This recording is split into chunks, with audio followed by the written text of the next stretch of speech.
The temperature had dropped to -19 by the time Trent Galway finally pulled out of the arena parking lot at 3:10 in the morning. The heater in his truck ran warm on the right side and barely at all on the left, which had stopped bothering him a long time ago. He drove the same route home every night, down Hunt Club Road, left onto Merivale, past the Tim Hortons with the broken sign that only ever lit up half its letters. And he had learned which potholes to avoid and which traffic lights ran long even when no one was coming the other way. He almost missed the SUV entirely. It sat in the far corner of a strip mall parking lot, dark and still, close enough to a burnt-out lamppost that the shadows nearly swallowed it. What made him look was the frost. It had built up across the windshield in a thick, unbroken sheet, the kind that only happened when an engine had been cold for hours. Trent pulled in. He sat for a moment watching the vehicle, a dark green Volvo newer model, one small scratch along the rear quarter panel.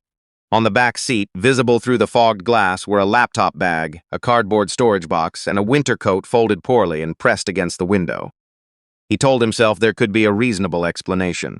He told himself his daughter Nola was at home with their upstairs neighbor, Lorraine McPhee, and Lorraine would be worrying if he wasn't back before 4.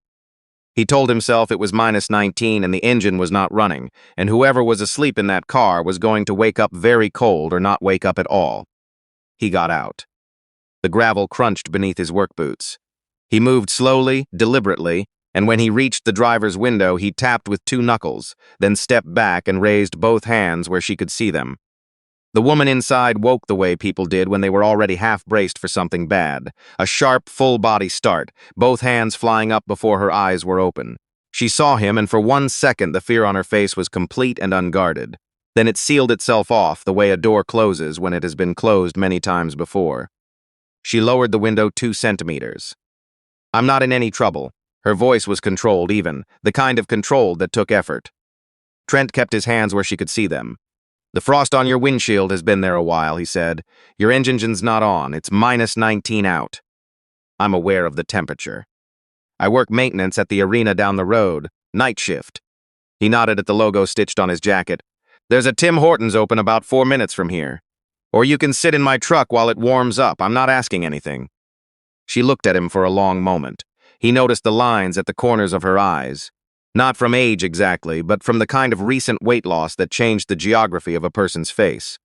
She had dark hair, shoulder length, half tucked inside the collar of a cardigan that was not warm enough for January in Ottawa. On the passenger seat, he could see a framed photograph lying face down and a sealed envelope that had been bent and unfolded several times. "You don't know who I am," she said. "No," he agreed. Something shifted in her expression. She opened the door. Her name, she told him, was Miriam. Just Miriam. He did not push further. The Tim Hortons was quiet at that hour. One student asleep over a textbook in the corner, a cab driver standing at the counter. Trent got 2 large coffees and a couple of breakfast sandwiches without asking what she wanted. She looked at the sandwich the way a person looked at something they had decided not to need, then ate it in 4 bites. He drank his coffee and thought about the morning ahead. Nola's lunch needed packing, there was a cracked fitting on the Zamboni he'd meant to report, and rent was due on the 15th. He had $43 in his account and 4 days to figure out the gap. Miriam watched him. "Why did you stop?" she asked. Trent wrapped both hands around his cup. "Because I know what it looks like when someone runs out of options." He paused. My wife had this expression on her face near the end, like she was doing the math on everything she had left and nothing was adding up. I didn't want to drive past that look again. Miriam was quiet for a long time. "She died 2 years ago," Trent added. "Cancer, so I just recognize it, the expression." She set her cup down. "I had a house," she said, "a real one. I had an office in an actual building with windows that opened. 3 weeks ago I had a career and a salary and a parking spot with my name on it. Now I have a storage unit in Canada and a credit card I can't use because my accounts are frozen pending a court review." She said it flatly, like a list of facts belonging to someone else. Trent did not tell her things would be okay. He had learned in the 2 years since Sandra died that telling someone things would be okay was mostly just a way of making yourself feel better. He said, "There's a storage room behind the laundry in my building. My neighbor keeps a cot there for her grandson. It's warm. You could stay there tonight while you figure out what comes next." Miriam's chin lifted. "I don't need charity." "No," he said. "But you need 4 walls and a working radiator. Those aren't the same thing." She agreed. It was, she told herself, temporary. Lorraine McPhee was 71, a retired school principal who believed that hot soup solved approximately 60% of the world's problems, and that privacy was a concept people invented to avoid being helped. She took one look at Miriam standing in the hallway at 4 in the morning and immediately began warming up the leftover lentil soup she had made 2 days before. Eat first, Lorraine told her. Explain later, or don't explain at all, either way. Miriam sat at Lorraine's kitchen table and ate 2 full bowls. Nola Galway was 9 years old and had inherited from her mother a habit of asking the question everyone else in the room was carefully not asking. She found Miriam in the storage room the next afternoon, sitting on the cot with a folder of documents spread around her. "Are you hiding?" Nola asked. "I'm working," Miriam said. Nola looked at the papers. "What's that?" "A procurement audit." Nola considered this. "Is it because of the news?" Miriam looked up. Nola pointed at a folded newspaper on Lorraine's recycle pile in the corner. Miriam's name was visible in the headline below the fold. She had been identified the night before in a televised segment on Ontario Public Accounts, a financial correspondent outside the Infrastructure Ministry building, speaking about allegations of record falsification and executive misconduct. The photograph they had used was from a government directory. She looked composed in it. She had not felt composed that day. "That's you," Nola said. Trent appeared in the doorway. He had just come back from dropping Nola at school and had heard none of this. He looked from his daughter to the newspaper to Miriam. Miriam Shaughnessy. He said her full name slowly, as though testing whether saying it aloud changed anything. He had heard the name before. Everyone in Ontario with a television had heard the name before. The Chief Auditor of the Ontario Infrastructure Authority, placed on administrative leave pending an investigation into financial irregularities. The reports had described her as erratic. Her estranged husband, Philip Stroud, had described her as someone who had struggled under the pressure of executive leadership. He looked at her. She waited. She had learned to wait for recognition to change people. It always did. Some became careful. Others became resentful before she had said a word. Trent only looked tired. "You should have told me," he said. "I told you my name. You knew I didn't understand what it meant. Would it have changed anything?" He thought about it honestly. "No, but there's a beige sedan that's been parked across the street since this morning, and I'd like to have known that before I walked Nola home." Miriam moved to the small window. The car was still there. 2 men in the front, she exhaled. "They're not police," she said. "They work for Philip." Trent's jaw tightened. "You should go," he said quietly. Miriam nodded. She had been expecting this from the moment he recognized her. She began folding the documents back into the folder. "The night isn't over," Trent said. She stopped. He stood in the doorway, rubbing the back of his neck. "They stay on the street. You stay inside. Tomorrow we figure out something with more walls between you and them. But I'm not putting you back in that parking lot in January." Miriam Shaughnessy's father, Walter, had spent 32 years designing social housing for the province of Ontario. He believed that public infrastructure was a promise, not to shareholders, but to the people who actually lived in it. When Miriam became Chief Auditor at 38, she carried that belief into every file she signed. Philip Stroud had seen her principles as a ceiling. He had become CFO of the authority through Miriam's confidence in him. He was persuasive where she was methodical. He knew how to make board members feel valued and how to make competitors feel uncertain. Over 4 years, he cultivated relationships with vendors whose contracts bypassed normal tendering thresholds. He restructured the Ottawa Commons project, a 15-year, $800 million affordable housing development, to reduce the community housing allocation and redirect preferred contracts toward development partners, whose parent companies shared a registered address with a numbered corporation in Philip's name. Miriam had found the discrepancy in a quarterly cost reconciliation at 11 o'clock on a Tuesday night, working alone at a desk with a cold cup of coffee. She cross-referenced it against 3 further reports, then against the provincial registry. She filed a sealed report with the Provincial Auditor General's office before she told anyone. That decision, made quietly, alone, in a building that was otherwise empty, was the only one that would eventually matter. Philip received a call at 6 in the morning. By the time Miriam arrived at the office, there was a legal notice on her desk. The board had received a formal complaint from the CFO alleging that the chief auditor had created a climate of intimidation, had falsified cost projections to support personal policy preferences, and had displayed behavior consistent with an acute stress response. The letter used the word erratic 4 times. Her access card stopped working at the elevator. Cassandra Heel, the authorities' legal director and Philip's closest ally on staff, filed a motion in family court to freeze the joint accounts. The same morning, Miriam retained a family lawyer. The review panel the board appointed was composed entirely of members Philip had introduced to the organization. Journalists received coordinated briefings from the authorities' communications office. Philip appeared on panels as the steady hand managing a difficult transition. The divorce hearing became a mechanism. 3 nights in a hotel, the credit card stopped working on the 4th. A former colleague offered a spare room, then retracted the offer after a call from Cassandra's office. A law school went suddenly quiet after a board member visited their firm. Miriam had parked outside a church, then a library, then in the strip mall on Merivale Road, where the lamppost had burned out, and the cold came down fast and clean and did not care who she had been last month. The next morning, a photograph of Trent's building appeared on a local news broadcast. His face was visible through the lobby window. The caption called him an unidentified companion. By noon, the arena had suspended him pending a review of a security protocol incident, a call Trent had made 6 months ago during an emergency pipe burst, with his supervisor's full knowledge. The complaint had appeared in his file 2 days after the photograph ran. He sat at the kitchen table with a mug of tea he had not touched. Nola was at school. Miriam stood in the hallway. She had watched his face when he came off the phone, the way shame arrived before anger, the way a man who had never had much looked at the small amount he had left. "I'll cover your wages," she said, "until this resolves." With what? He already knew her accounts were frozen. "I have some resources that weren't." "Stop." His voice was not raised, but it was firm. "You lost your position because of what Philip did to you. I lost mine because of what he did to you. Those are 2 different things, and I'm not going to let you fold them together so you can feel less responsible." Miriam stepped back. She had sat across from provincial ministers and Bay Street lawyers and not blinked. She did not have a response to this.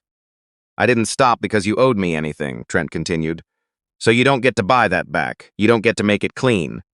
After a moment, he added quietly, "You've spent too long around people who made you prove your worth before they helped you. Don't do the same thing to me." Miriam looked at him for a long time, then she sat down at the table and said, "Tell me what you know about procurement fraud." He did not have a financial background. He had a journeyman's ticket in mechanical systems and 16 years of understanding how institutions worked when no one was watching the maintenance log. "This isn't numbers," he said one evening, studying a column in her report. "It's a schedule." She looked up from across the table. Nola was doing homework at the other end, pretending not to listen. "The cost overruns," Trent said, pushing the page toward her. "They don't spike randomly. They spike on the same weeks as the board reviews. Someone is creating the appearance of complexity right before the governance window closes. I see this with service contracts. Contractors bill triple in the week before an audit period ends, then the invoices get buried in the next quarter's reporting." Miriam looked at the column he had marked. Then she looked at the corresponding board meeting minutes she had printed from the public record. He was right. It was not the most complex evidence she had, but it was the clearest, the kind of pattern a legislative committee could follow without a financial degree. Philip called on a Thursday evening. Miriam answered with Trent and Lorraine in the kitchen. "Whatever you think you're proving," Philip said. "It isn't worth what it's costing you. Sign the separation agreement. I'll release the joint accounts. You'll have enough to start over somewhere quiet." Miriam looked at the sealed copy of her audit referral on the table. "The committee review is in 6 days," Philip continued. "I know you've been preparing something. Don't." His voice cooled further. "The Ottawa Commons community allocations. I'll restore them. Sign, and I'll ensure the original figures go back into the plan." She almost believed he meant it. That was the thing about Philip. Even now, she could still locate the version of him she had trusted. And the distance between that version and this one was the loneliest geography she had ever crossed. "You'll restore them," she said, "because the committee will require it." She ended the call. That night, she lay on the cot listening to the radiator knock. 4,600 names were on the Ottawa Commons waiting list. People who had been promised affordable housing by a project her father had helped design the framework for. Under Philip's revised plan, fewer than half the original units remained. Before dawn, she packed without turning on the light. She left an envelope on Lorraine's kitchen table, every bill she had in her wallet, and a note that said only, "Thank you for the soup. I mean that completely." She carried her bag down the back stairs and sat in the Volvo for a long time without starting the engine. The settlement agreement was open on her phone. Philip's lawyers had added a non-disclosure clause that would prevent her from discussing the authority or the Ottawa Commons project with any regulatory body for 7 years. She opened the application to sign. On the passenger seat beside her father's photograph was a piece of folded construction paper. Nola had tucked it into her bag 2 days before without explanation. Miriam unfolded it now. It was a drawing in blue marker, a box labeled Lost Plus in careful block letters. Inside the box, a small stick figure with a briefcase. Underneath, in 9-year-old handwriting, people put the best stuff in here. Miriam closed the application. She sat in the dark until she heard Trent's truck pull up alongside her. He had found the note on the table and followed the tire tracks in the light snow that had fallen after midnight. He tapped on her window the same way he had the first night, 2 knuckles, then both hands raised. She lowered the glass. "I was leaving," she said. "I know. I thought it would be cleaner if I—" Nola's asking where her drawing went. He leaned against the doorframe. His breath made small clouds in the cold air. "And you're not the only one who gets to decide what people can handle standing next to." Miriam looked at the drawing in her lap. "I filed a sealed report," she said, "before they removed me. It's with the Auditor General's office. I retained a legitimate copy filed under my authority while I still held the position." Trent waited. "The committee review is public. Anyone can present to it." He nodded once. "Tell me what you need." The Ottawa Commons Committee Review was held at Queen's Park in a committee room on the 3rd floor. Municipal housing representatives, tenant advocacy groups, development partners, and ministry staff filled the available seating. Philip Stroutout arrived with a legal team and 3 executives, all of them in suits that fit precisely. Miriam arrived with Trent beside her and a navy blazer borrowed from Lorraine's eldest daughter over her shoulders. The sleeves were slightly short. It did not diminish her. Cassandra Heel intercepted them at the registration desk. "You have no standing to address this committee. You are on administrative leave." "Administrative leave does not transfer my obligation to the Auditor General's referral I filed under Section 17 of the Ontario Audit Act," Miriam said. "That report was logged before my leave commenced. It belongs to the record." Cassandra's expression tightened. "Any documents you present may be subject to legal challenge." "Then challenge them. That's what the process is for." At the registration desk, a young committee assistant named Priya, no more than 24, a ministry lanyard around her neck, told Miriam that the speaker list had been submitted and finalized by the authority's communications office. Miriam read the young woman's name badge. "Priya," she said quietly, "who instructed you to deny my registration?" Priya glanced toward Cassandra, then back at Miriam. "You're doing your job," Miriam said. "That's not something to apologize for." She and Trent found seats near the back. Philip's presentation was polished. Slides with clean fonts and reassuring colors. He spoke about fiscal responsibility, market sustainability, and the authority's commitment to community benefit. He described the revised housing allocation as a strategic rebalancing. He thanked the committee for its oversight role. The committee chair, a member for Renfrew-Nipissing Pembroke named Gordon Bryce, asked why the affordable housing allocation had been reduced by 42% from the approved master plan. Philip answered with phased delivery timelines and construction cost indices. Trent leaned toward Miriam. He said a lot of words, and none of them answered the question. When the floor opened to additional registrants, Miriam stood. Miriam Shaughnessy, Chief Auditor of the Ontario Infrastructure Authority, and the individual who filed the sealed referral currently held by the Auditor General's office under reference number OAG 2024-11173. The room shifted. Philip rose from his seat. "Mrs. Shaughnessy is currently under investigation and not authorized." "There is no misconduct investigation," Miriam said. "There is an internal administrative review directed by the individual seeking to replace me, using a process he initiated the morning after I filed a regulatory referral that implicated him. Those are not equivalent." Gordon Bryce asked her to approach the committee table. She connected her personal laptop and presented the procurement data, the tendering irregularities, the cost overrun scheduling pattern Trent had identified, and the corporate registry connections between the preferred contractors and a numbered company registered to Philip Stroud's brother-in-law. Cassandra objected. Philip objected. 2 board members spoke quietly to each other and did not meet anyone's eyes. Miriam showed a communication preserved in the Auditor General's referral file. An email Philip had sent to the authority's external consultant 14 months ago. The original community mandate is creating resistance with our investment partners. Let's reframe the affordable unit reduction as a phased delivery commitment. If anyone asks, we lead with the community benefit language from the original proposal and let the numbers get lost in the appendix. The room went quiet. Gordon Bryce removed his reading glasses and looked at Philip. Philip looked at Cassandra. Cassandra looked at the table. Miriam removed a sealed envelope from her folder and passed it to the committee clerk. This is a formal notification invoking Section 21 of the Ontario Infrastructure Authority Governance Charter. That section allows the Auditor General's referral to trigger an independent board review when the referral implicates two or more senior executives. The referral was filed under my authority before my leave began. The governance mechanism does not require my current status to activate. The clerk conferred with legal counsel. The consultation lasted 11 minutes, Trent counted. The clerk approached the microphone. The committee recognizes the Auditor General's referral as properly filed and confirms that a Section 21 review is triggered effective today. Mr. Stroud and Ms. Heel are requested to withdraw from the presentation table pending the terms of the review. Philip did not move immediately. He stood with one hand on the table, and Miriam watched his face do something she had not seen it do before, lose its certainty. Without the room, without the structure, he was smaller than the man she had married. She felt grief for that, and then she felt it pass. Outside, journalists waited on the steps. Miriam answered 3 questions. She said the review was about families on a waiting list who had been removed from calculations because their income made them an inconvenience. She said it was about public infrastructure being used as a private financial instrument. She said everything else would be handled through the appropriate process. A journalist asked whether she felt vindicated. Miriam looked toward Trent, who was standing off to one side holding her laptop bag. He noticed the attention and looked down at his boots.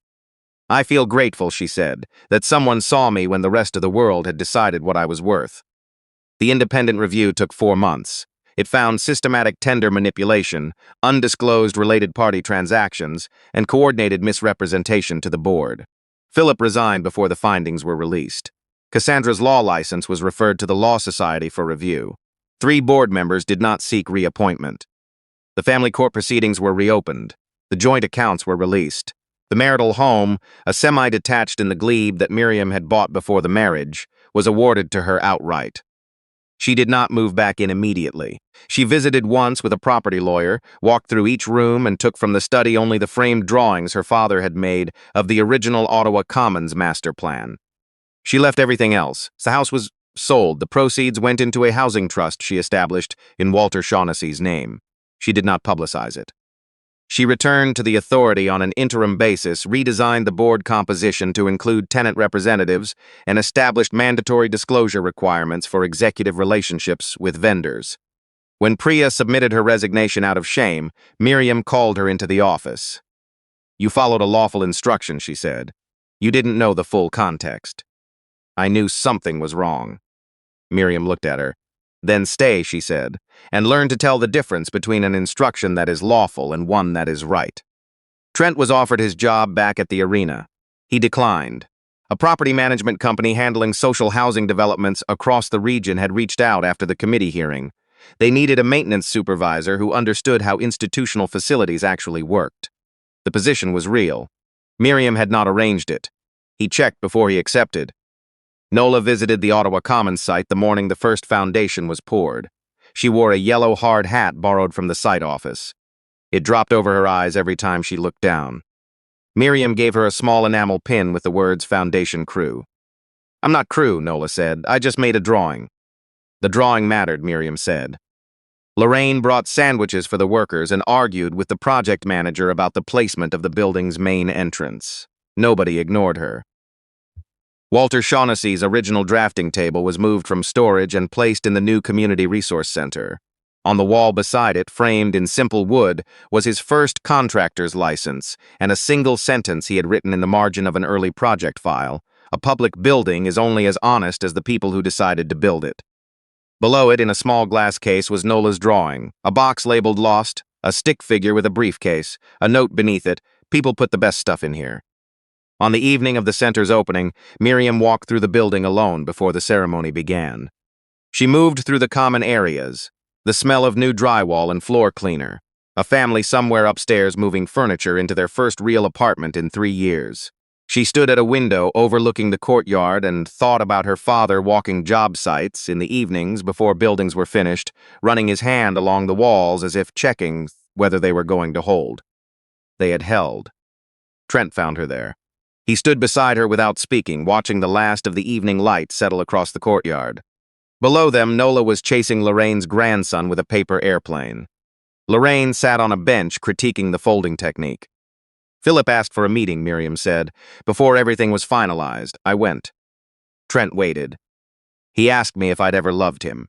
She kept her eyes on the courtyard. I said yes. He asked how I could do this to him then, and I realized he genuinely didn't understand. Even after everything, he believed the consequence was something I had chosen to inflict, not something his own decisions had made inevitable. She paused. I think that was the saddest part. What did you say to him? I said I didn't do this to you, you just assumed I wouldn't notice. She glanced at Trent, then I left. He nodded slowly. Do you regret any of it? He asked. Miriam considered the whole of it. Not the legal strategy or the committee hearing, but all of it. The parking lot, the lentil soup, the storage room, Nola's drawing, the borrowed blazer, the 11 minutes waiting while a clerk confirmed that the rule of law still had teeth. No, she said, but I regret what it cost you. I lost my job because someone was afraid of what you knew, Trent said. That's a different sentence. She had heard variations of that sentence from him before. Each time it landed the same way, like a door opening in a room she had been told was sealed. They returned to the ceremony. Miriam spoke briefly. She did not talk about Philip, or the boardroom, or the night in the parking lot. She talked about her father walking job sites and running his hand along the walls. She talked about what it meant to build something intended to outlast your own tenure. She said that power was most often described as the ability to make people move, but the truest version of it she had encountered was quieter than that. The ability to make someone feel steady enough to stand their ground.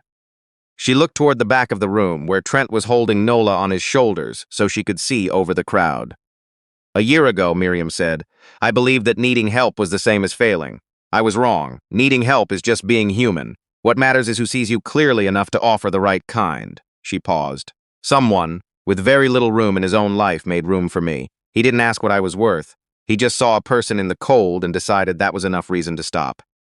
Nola waved from her father's shoulders. Miriam smiled. Later, after the hall had emptied, Trent walked Miriam to her car. His truck was parked in the next row. Same truck, same temperamental heater, a new crack in the windshield he had been meaning to get to.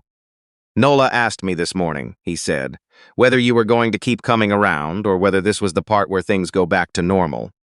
Miriam looked at him. The October air had cooled sharply, the way Ottawa evenings did, sudden and certain. What did you tell her? I told her normal is overrated. He pushed his hands into his jacket pockets. I told her some things don't go back, they just go forward differently. Miriam held his gaze for a moment. Then she reached into the back seat of the Volvo for the drawing, still folded, still carried, the blue marker slightly smudged from being unfolded too many times in the dark. She held it up. Tell her I still have the best stuff, she said. He was still smiling when she pulled out of the parking lot. In her rear-view mirror, his old truck sat under the amber glow of the parking lot lamp, warm and running, pointed toward home. She drove the long way back through streets she was beginning to learn again. Past the Tim Hortons with the broken sign, past the arena where he had worked the night they met. The October air came clean through the open window and she let it. Her father's drawings were in the back seat, rolled inside a cardboard tube. His first contractor's license was already on the wall inside the building. His name was on a trust that would house 4,000 families over the next decade. Miriam Shaughnessy had walked out of a frozen parking lot with nothing but a cardboard box and the truth. She had not won by becoming harder than the people who tried to erase her. She had won by refusing to let them teach her that erasure was the point of power in the first place. The lamp was on in Trent's window when she passed his building.